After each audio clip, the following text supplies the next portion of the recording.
I went out for a dip, and I started swimming out a little bit, and then I decided I'd had enough. I tried to come back to shore, and that was when I realized that this was no time to go swimming. And I felt the current moving away from the land, and I was absolutely powerless to get back to land.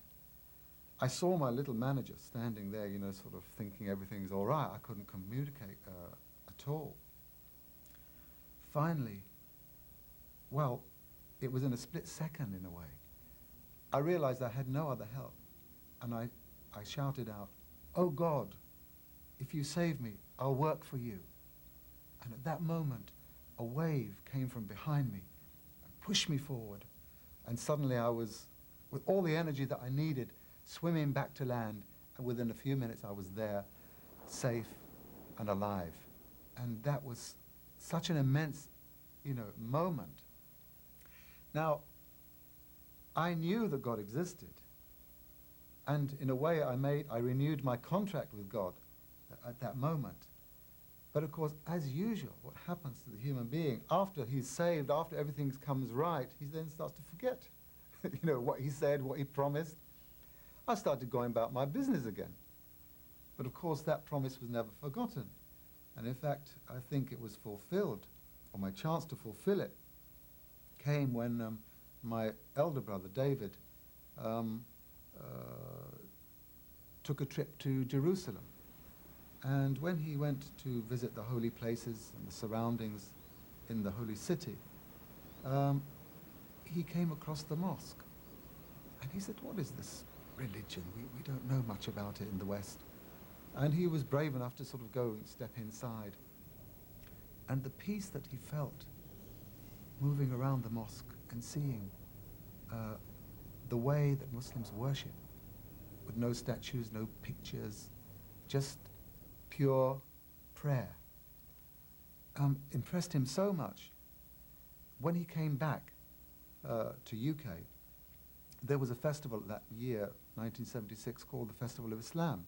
There was a lot of coverage about Islam. Suddenly there were books in the bookshops. And he saw there was a Quran in one of the bookshops. He said, "Oh, this is the Holy Bible of the Muslims." And he knew that I was, you know, the sort of the seeker. I was the avid reader of such books. And he bought it for me as a present. And that was the beginning, if you like, of my education and my final ability to fulfill my promise that I made out at sea. The moment that I opened my mind to the message of the Quran, I started reading. I was amazed to find that the Quran was not that foreign religion which I had sort of expected. It was talking firstly, foremostly, about belief in one God for all people. Talking about humanity as one family. Talking about prophets as one family of brothers preaching the same message of unity to mankind, trying to put man back on the track of righteousness. And I saw the names of Jesus, of Moses, of Abraham, of Noah, and of course, importantly, the name of this last messenger, this last prophet of God, Muhammad, peace be upon him. All this took time for me to absorb. I think one of the great moments came when I was reading the Quran, when I came upon the story of Joseph. And it's very similar to the story that we read in the Bible also. And that chapter, around the middle of that chapter, I started crying. And I knew that this book could not be written by a human being. It was a revelation. And from that moment, I realized there was nothing left for me to do but to declare or to be a Muslim. And that was my next step. Finally, I found out where I could speak to a Muslim who was a neighbor of a friend of mine. And then I asked them how I could go about this. And they told me and described that there was now a new mosque in Regent's Park. In fact, I'd walked by that park so many years of my life. I've never seen anything there apart from trees and, and then suddenly, arising out of the greenery, I saw this golden dome. It was never there before. And that was, in a way, the epitome of everything that I was discovering about Islam. Suddenly it was there, it wasn't there before. And one Friday I took that dramatic step and I walked to the mosque to declare my belief. And that's where I took the testimony of faith, which is in fact the first thing that you do to become a Muslim, is you declare one sentence. You say, there is no God but Allah, that means God, the one God, and I declare that Muhammad is his servant and his messenger. And that's what made me a Muslim. Once I accepted Islam, although it looks incredibly difficult, and you think, well, how come, a pop singer from such a distance, the heavenly stars, comes down, starts praying, putting his head on the ground? Well, that's not too difficult to really answer, because in the end, I knew I was as human as anyone else. The whole imagery of the music business, I helped to create it. I was one of those who carved this image and projected it. It was up to me to destroy it. So I think today, even people still have their image of Cat Stevens. They want to still see Cat Stevens. Cat Stevens he wasn't really there. It was a figment of so many things which came together. The artist was there. There was a person behind that art. But most importantly, there was an identity which was seeking to be fulfilled. That was the human identity which I think everybody needs to come to terms with. That we are here not of our own calling, but through grace we are given life.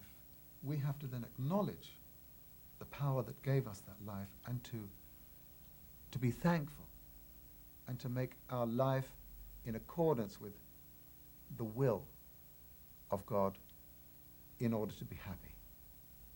The moment I became a Muslim, I became happy. And it's very difficult to explain beyond that. There was very little in common with the life of a pop singer and the life of a Muslim. Even though music as such is not forbidden. You won't find it in the Quran saying that music is forbidden.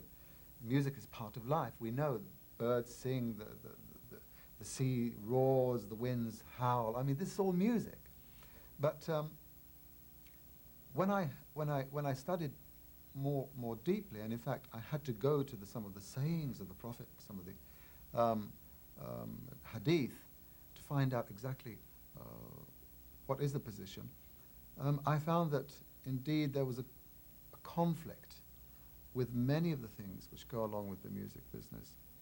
One of the things we had to be careful of in this recording was to follow the basic guidelines of Islam regarding sound and the use of musical instruments.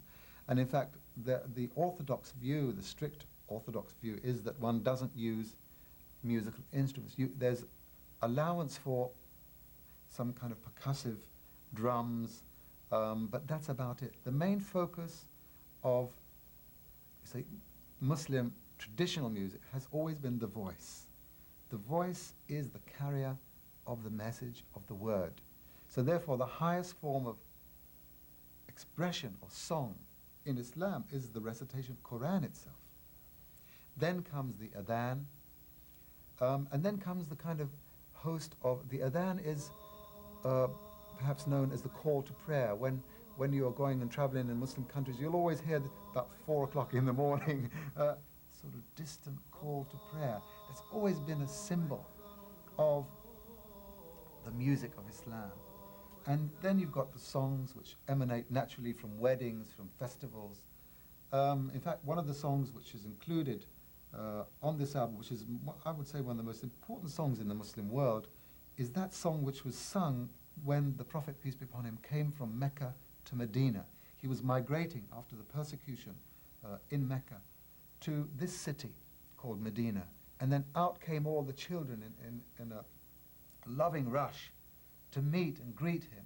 And they sung spontaneously this song called Tala al-Badr alayna, which means the white moon has risen over us. And that was, I would think, a very important element of this recording to show how much joy there is in Islam, in music, but within limits.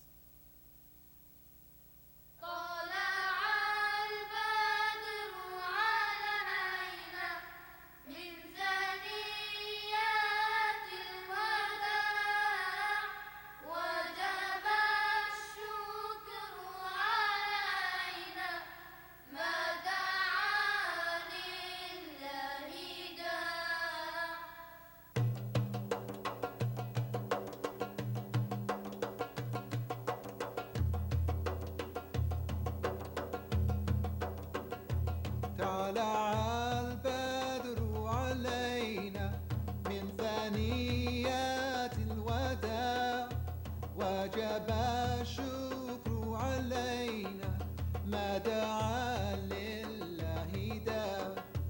Oh, the white moon rose over us from the valley of Wada, and we owe it to show gratefulness where the call is to Allah. طلع البدر علينا من ثنيات الوداع وجب الشكر علينا ما دعا لله داع. رسول الله حبيب الله نبي الله شفيع الله. رسول الله حبيب الله نبي الله شفيع الله. صلى الله على محمد صلى الله عليه وسلم. صلى الله على محمد صلى الله عليه وسلم. أيها المبعوث فينا جئت بالأمر المطاع جئت شرفت المدينة مرحبا يا خير دار. أيها المبعوث فينا جئت بالأمر المطاع جئت شرفت المدينة مرحبا يا خير دار. أيها المبعوث فينا جئت بالأمر المطاع جئت شرفت المدينة مرحبا يا خير دار. رسول الله حبيب الله نبي الله شفيع الله. رسول الله حبيب الله نبي الله شفيع الله. صلى الله على محمد صلى الله عليه وسلم. صلى الله على محمد صلى الله عليه وسلم. Oh, you who were raised amongst us, coming with a word to be obeyed.